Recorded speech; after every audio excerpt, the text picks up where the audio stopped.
Welcome to this edition of April Sports Path. There is no snow or water on the fields, and that means our spring sports can start on time for once.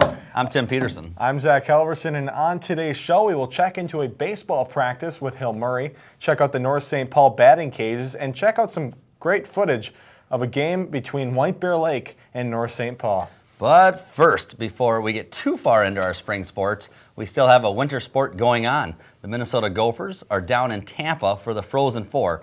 Zach and I were down at the Excel Center taking in the West Regional action and catching up with the former Bear and Zephyr.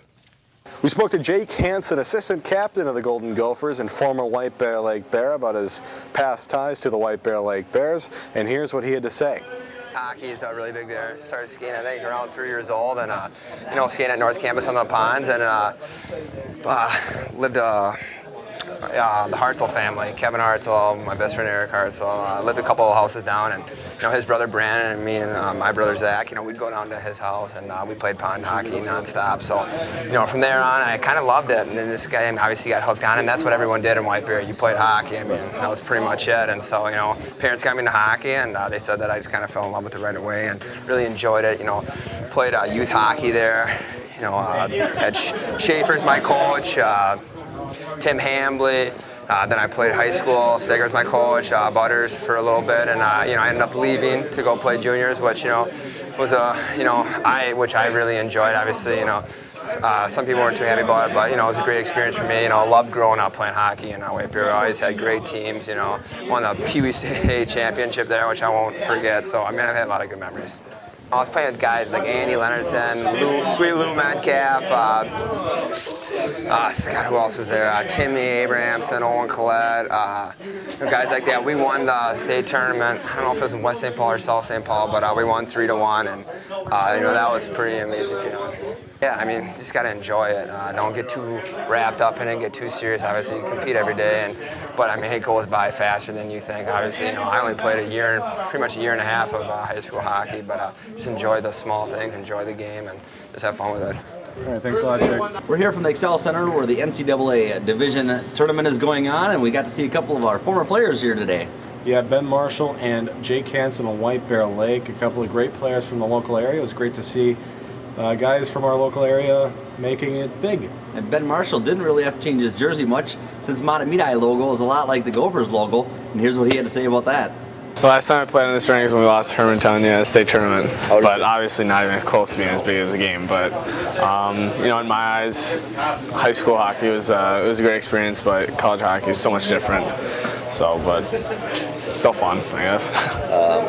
One of the goofy questions Zach had here for you was your jersey didn't change all that much going from Matamidi. No, same logo. Yeah, same logo. I get that a lot. It's funny. We actually have all three same jerseys back in Matamidi, same colors as the ones here. Not colors, but same style and design. It's kind of weird, but yeah, just different number. I think back if I made the right decision or not, and I know I did. It was a tough one, but I had a blast in Omaha, and it definitely prepared me for Minnesota here. Growing up playing hockey, I always had my dad as a coach. I grew up every year playing with the same group of kids. We grew up from squirts to high school hockey, and every year I was with the same group, and it was a great experience. I love it. They're really dedicated there, and a great fan base there. And one of the best parts about it is we share the same rink with Stillwater, so we always scrimmage them, and that was pretty fun growing up too. And thanks a lot to Paul Robnack along with Chad Olson and Jake Hansen and Ben Marshall for their help. Good luck to those guys in the Frozen Four. Baseball season is underway, and Hill Murray is looking once again like the team to beat in the Classic Suburban Conference. Hill's first game is April 9th at Simley. We were able to check in with the team and spoke with Luc Henke during one of their recent practices, and here is what they had to say. Pioneers on three. 1, 2, 3, Pioneers! Well, today we're just concentrating on a little tee work, working on getting the swings down, getting back into season form, taking some live hitting off coach who's pitching to us, and taking some ground balls also, working on getting back in the rhythm of the game, getting back up to speed, a little pitcher fielding practice, and just have everybody get them gelling again, get that teamwork going. Nice. The favorite thing about baseball is definitely being with the team. It's one of the biggest team sports, and it's great being with the guys, being out on the field, getting around, and being with everybody. Hopefully we can all get some wins together, winning the conference. Last year we won the conference, and it'd be nice to do it again. Making the state tournament, that's another goal that we have, and hopefully win it all this year. One of the leading pitchers this year on the team due to the graduation and drafting of Rob Youngdahl, who became a Boston Red Sox. And Luc's going to have to really step it up this year and see what he can do to lead that pitching staff along with a couple of the other pitchers for this team as we see them in practice, getting their legs stretched out and their arms ready and whole team ready to go and good plays at the plate. This is going to be one of the strongest teams we're putting out there, and it should be a fun year.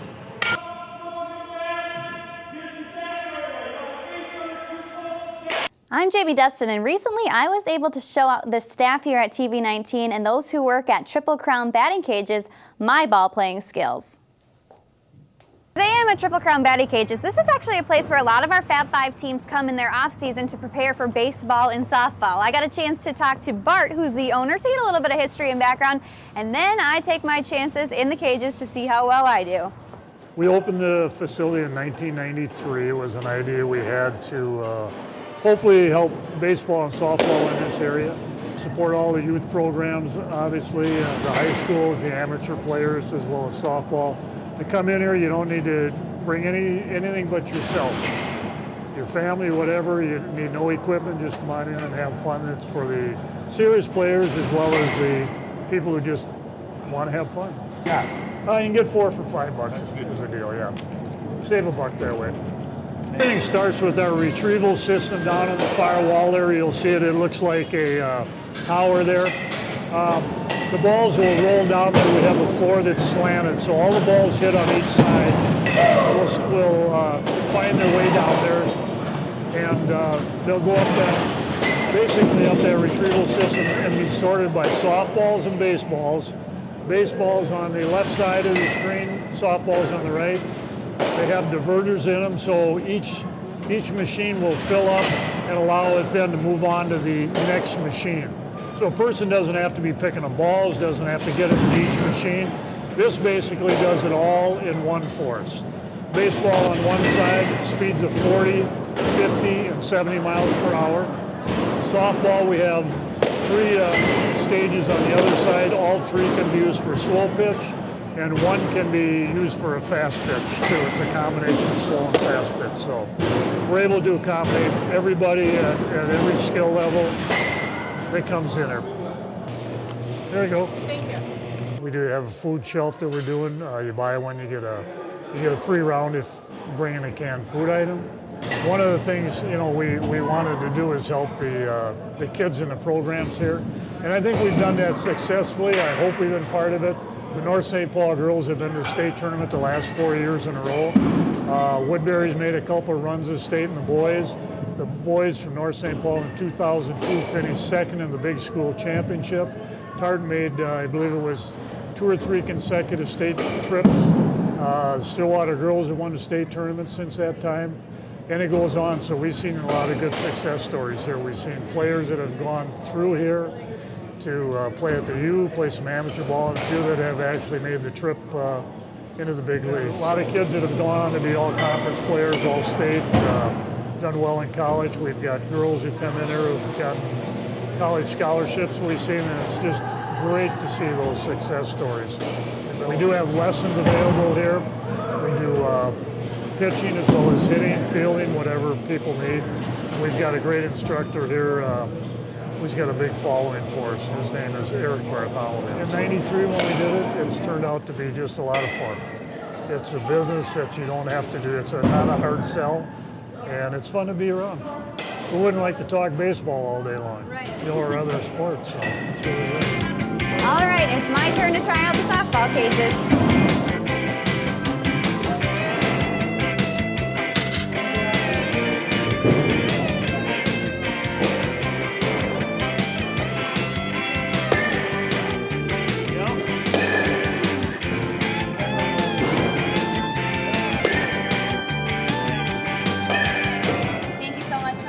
Oh, you're certainly welcome. You're you're certainly welcome. Stop again. We appreciate it. Thank you so much to Bart over at Triple Crown Batting Cages. I'll have some track news to share coming up later in the show. For now, back to you, Zach. Well, thanks a lot, Jamie. And well, the baseball season opened up for not only us, but also TV 19 and also White Bear Lake and North St. Paul. And they had a lot of fun out there at North St. Paul High School as the White Bear Lake Bears and the North St. Paul Polars faced off on April 3rd in a non-conference game to start the season.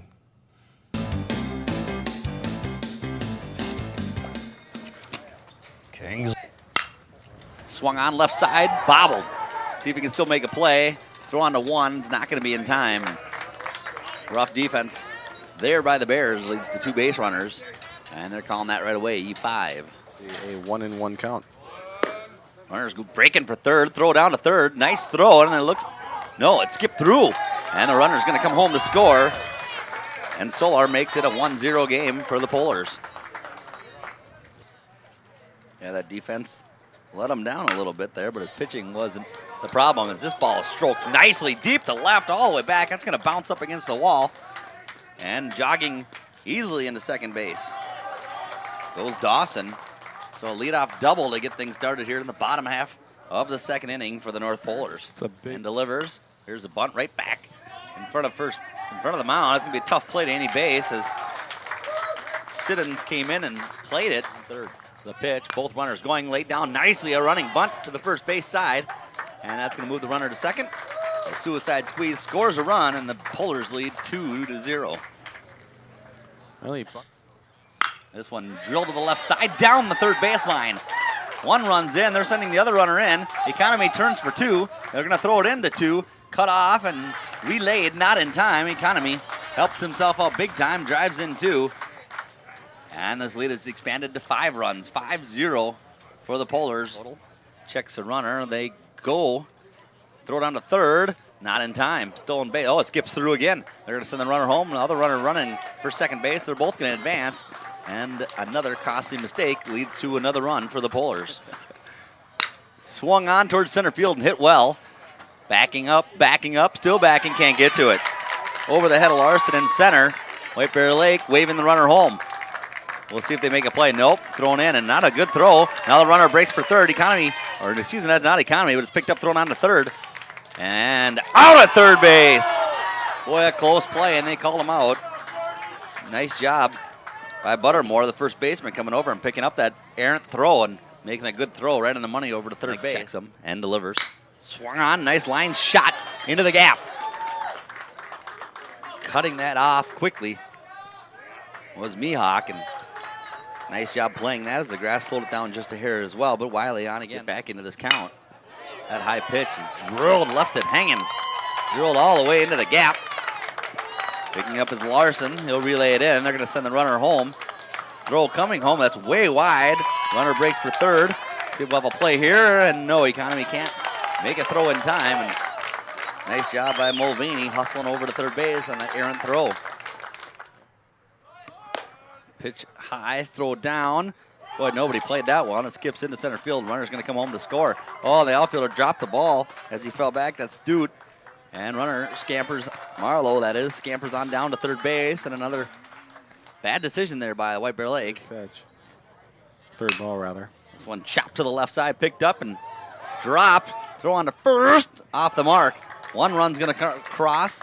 Runners both advance.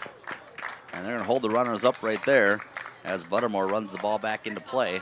Very aggressive, the 2-2 pitch. Swung on left side, base hit Economy. We'll see if they bring Nikolai around. I wouldn't think they do. They're going to. It was bobbled and left. They're bringing it home. They're going to have a play if they hurry it. They do. Brager with a tag, and he is in there safe. Nikolai just got his hand in there somehow. Brager couldn't make the play. This one swung on to the right side, hit well, carrying back and over the head of Nikolai. Paulson trots into second base with a leadoff double. Not even worried about the runner. And it's hit right back up the middle. Coming in and unable to make the grab. And it skips past Larson. Paulson around to score. Mihawk on his way to third. And he'll be in there safely with no throw made to third. Seahawk getting his lead on third. Swung on to the right side. Nice play by Marlowe, making the diving catch. They'll just make I'll go ahead and give up the run. That pitch from Wiley. Swung on center field. Reading it is Larson. Tracks it. He's under it. Makes the grab. He'll throw it in. They'll let that runner come home from third, so sack fly. Scores another run for the Bears. They're third of the inning. They still trail by 3, but have 2 men on, and the tying run once again will come to the plate. And that's important. A lot of pressure here riding on both sides. This one swung on right side. Marlowe runs over, makes the grab, and ends the hopes that White Bear Lake had in coming back in this one. Final box score, 9 runs for the Pullers, 6 for the Bears. Bears end up 6 runs on 4 hits and 6 errors. North St. Paul, 9 runs, 9 hits, and 6 errors. And we are at North St. Paul following the North St. Paul Pullers beating the White Bear Lake Bears tonight with Johnny Economy, number 5 on the Pullers. And Johnny, you got the honor of getting the start here to start the season. Talk about what that means to you. It's a big deal. I just wanted to come out, give a good showing, get the first W of the season and start the senior year out right. You are a senior in your last year at North St. Paul. Growing up in the city, what has it been like? Your journey here to be a senior. It's been great. I've got great teammates. All these kids, we've been playing together for 6-7 years now, and we got a great group of guys, and we have a really good chance of going far this year. So we're gonna enjoy it. Talk about the team chemistry here that has been building. It's your first game of the year. You start on the right foot on a W. What's it like in that dugout?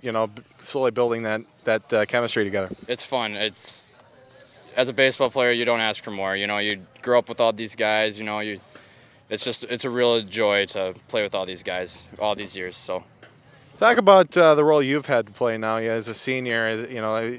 Following in the footsteps of guys older than you. Now you're the guy that everybody looks up to. Talk about what that feeling is like. It's just go out every day, prove your job that, you want to be the guy, and, you just keep playing. You got to give these guys, keep the tempo up and the work ethic and build a program. So, being a pitcher, you got 3 strikes out tonight. Talk about this game and talk about how beating the White Bear Lake Bears, how important it is to kind of start the season off.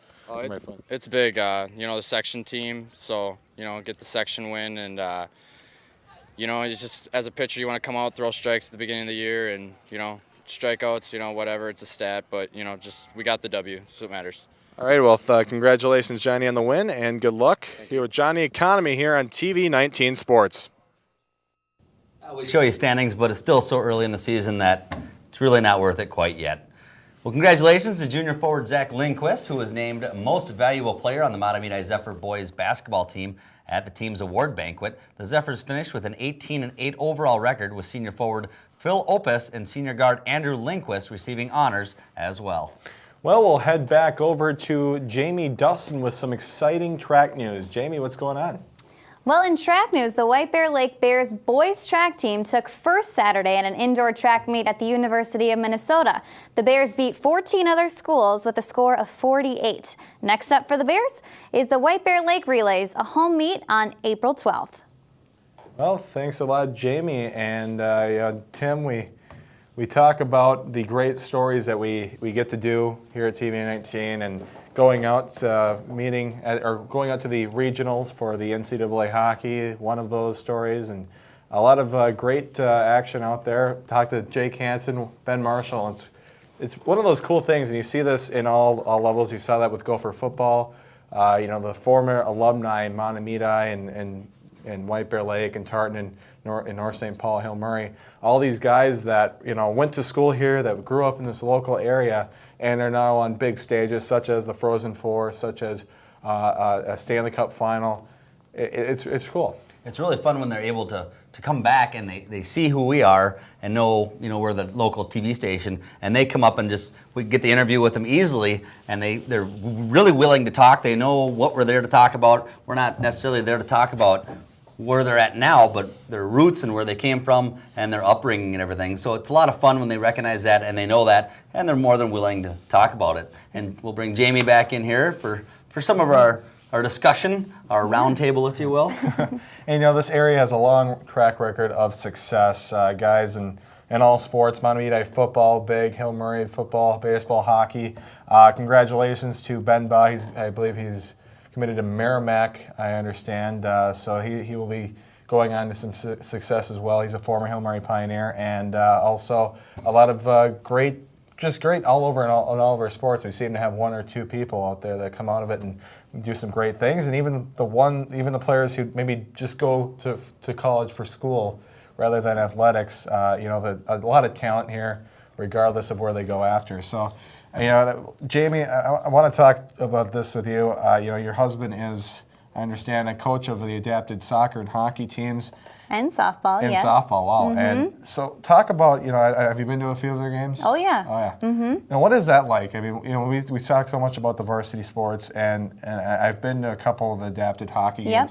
What is it like? What is that like out there? Well, the kids are great. The kids have so much fun playing. Basically, they want to win. Last year was their first year playing together as a team, and so Joe's done a good job of really coaching them and teaching them and letting them learn the sports. And this year they've had a couple of their first wins so far, so they're getting better. Mm-hmm.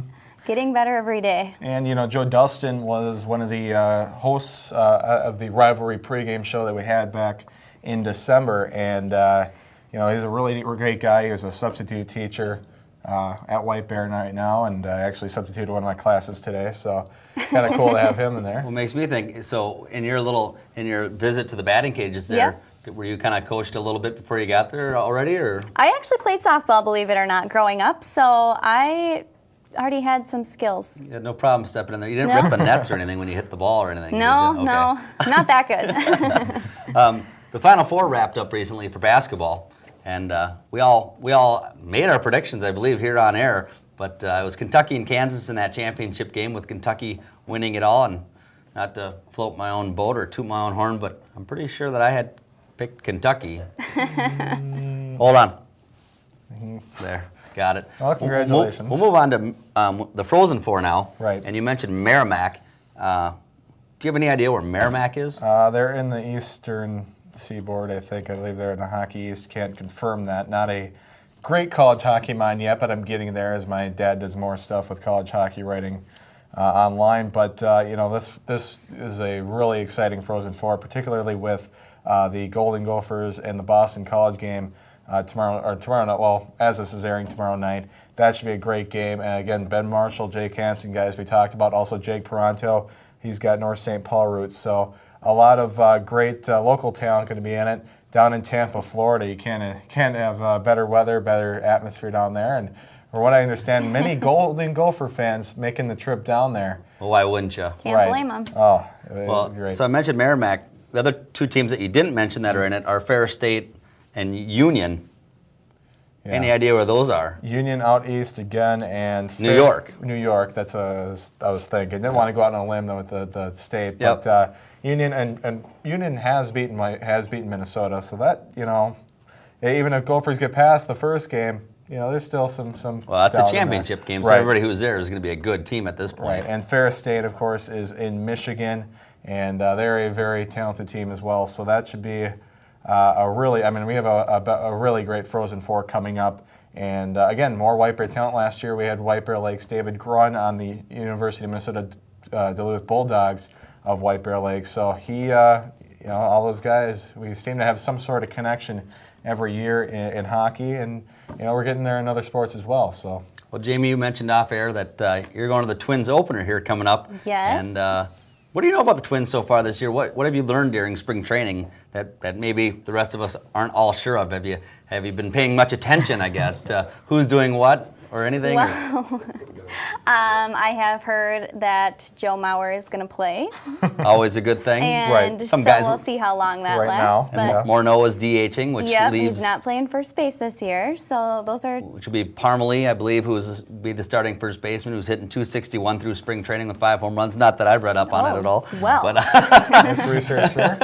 But so it should be an interesting season again for the Twins, and it seems like every year when we come into Twins season, you're either floating high, thinking we're going to do great like we did last year, and the team totally doesn't do great, right. Or you're thinking we're not going to be that good, and all of a sudden, next thing you know, They're Let's leading hope the it's one division. of those You know, seasons. they went on a long run where it was like everybody's picking them, last place into the division, and all of a sudden, they come out on top. And last year was really a weird year just because, you get so used to the, it's June and July and everybody's counting them out and they make that big August, September run. And next thing you know, they're in game 163, which I was at the Detroit Tigers. That game was awesome. You were there too? I was there as well. There was a lot of people there. It was a great game. And, this season it should be, I don't know what to think of it yet. You never know. It's baseball. Anything can happen. I've got high hopes for it. I think last year there were a few players that everybody really had high hopes for that didn't step up to the plate, if you will. So hopefully this year they do a little bit better. And, baseball at Target Field, there's really nothing better. That place is amazing. Let's cross our fingers the weather's nice on Monday. Cross fingers, and I believe I'll be out there Wednesday as well. So, yeah, hopefully weather stays good. It's been great, and, luckily that has been helping us with our sports coverage as well, getting the truck out there. You normally can't do it with the mud or anything like that. But no frozen. Nothing. I mean, we get the Frozen 4, but we have nothing actually frozen here.